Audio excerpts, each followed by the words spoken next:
Okay, share ko lang po itong Ang Bible, Pinoy version. Look at that. Ang Bible. It means it's a Taglish one.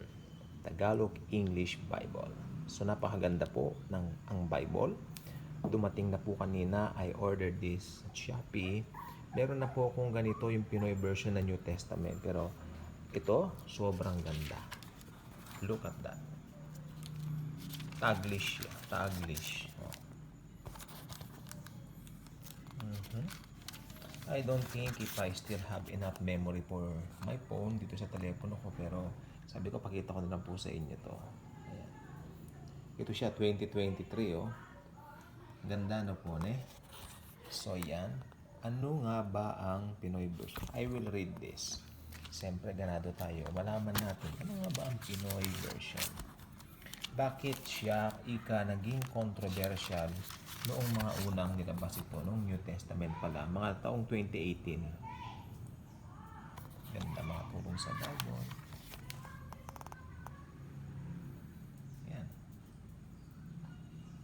If you can still remember those old Bibles, Good News Bible o Magandang Balita, Biblia, Good News Bible, it's a pure English one, and Magandang Balita, Biblia, a pure Tagalog one, pero ito Taglish. That's the same pictures or drawings like that.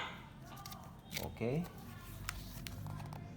So may bisita po tayo. Look at that. Ayusin ko. Ha? Malabo yung camera.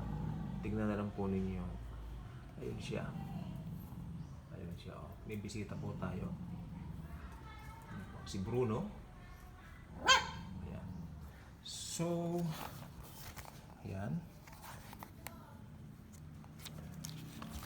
Yan po yung mga ano niya. Gusto ko lang pong pakita sa inyo. I cannot go all through this. Yung ibig ko sabihin, papakita ko lahat. Pero maganda po siya. Ang ganda ng papel niya. Gusto niyo po makita yung papel? Paano ko papakita? Yan, nakikita na po ninyo. So, yan. Teka. Like that. Yan. Yung papel po niya ang lambot. Ang ganda. At ang bango. Mabango po yan. No? So, yan. Yan po yung mga picture. Look at that. I'm not planning to make a long vlog about this, but definitely, at least may pakita ko po yung kagandahan ng Bibliang ito. Yan. A very nice one actually. Yan.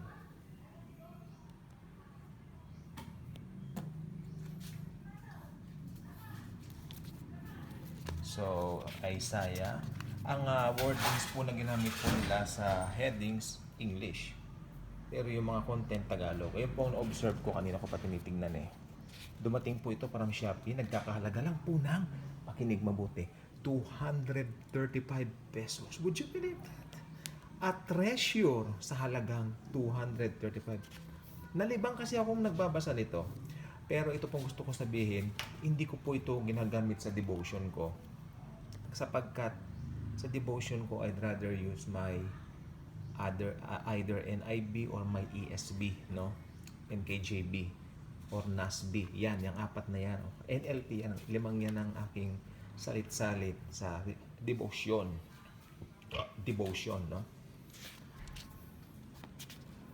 So, yan. Punta tayo ng Habakuk. Habakuk tuloy. Bala kong sabihin New Testament din So, New Testament, let us, ayan Ang ganda po, gustong-gusto ko siya. Tuwang-tuwa ako. Ang ganda. You know what? Ang dami na pong pwedeng makapagbasa ngayon ng salita ng Panginoong Jesucristo in a way na mas maiintindihan nila. I suggest, kung mga bagong believers, bilihan niyo po ng ganito. Kaya po ako bumili ito kasi sasampulin ko muna. Although meron na po ako New Testament ito noong pa pong 2018, sasampulin ko muna para ito ang ipamimigay namin sa mga bibigyan namin ng Bible sa mga darating na panahon. Mga evangelize, something like that. Akala kasi nila multo siya. So, ayan. Look at that. I mean, drawing. Jesus yan, nakapako. Oh. Ang ganda po, ano eh. Ito, basa tayo ng konti. Baka nag-aabang kayo ng sample ng anong tawag din eh, talata, no? Okay, syempre, ang ating pong ang buhay ni Jesus Christ sa kwento ni John. Introduction, then babasahin natin yung John 1:1, syempre. Tingnan natin. Paano ba niya isinalin? Sa simula, nandun ang salita. Kasama ng Diyos ang salita at ang salita ay Diyos. Sa simula pa lang, nung sabi niya, ayun, kasama na ng Diyos ang salita. Ginawa ng Diyos ang lahat ng bagay gamit ang salita. Sabi niya rito, kung wala siya, hindi magagawa ang kahit na ano. Tama. Diba? Si Jesus ang creator ng lahat. So yun, pinakita ko lang po sa inyo. Ang ganda ng Biblia ito. Sobra. At, teka lang po, ang mga freebies ha, hindi rin papatalo. Yan, Wisdom for Life. Tapos, ayan. Stickers. So, yan. Ayan, the Corinthians and all that, you know. Ang ganda. Galatians 5, paborito ko yan. So, tingnan natin kung paano isinalin ng Galatians 5 din eh.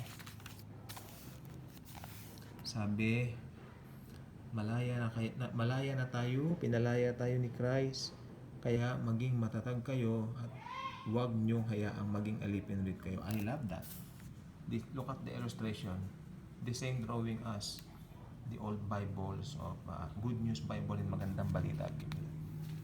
Meron dati nito noong 1973, ang unang labas niyo, no? Mabuting balita para sa ating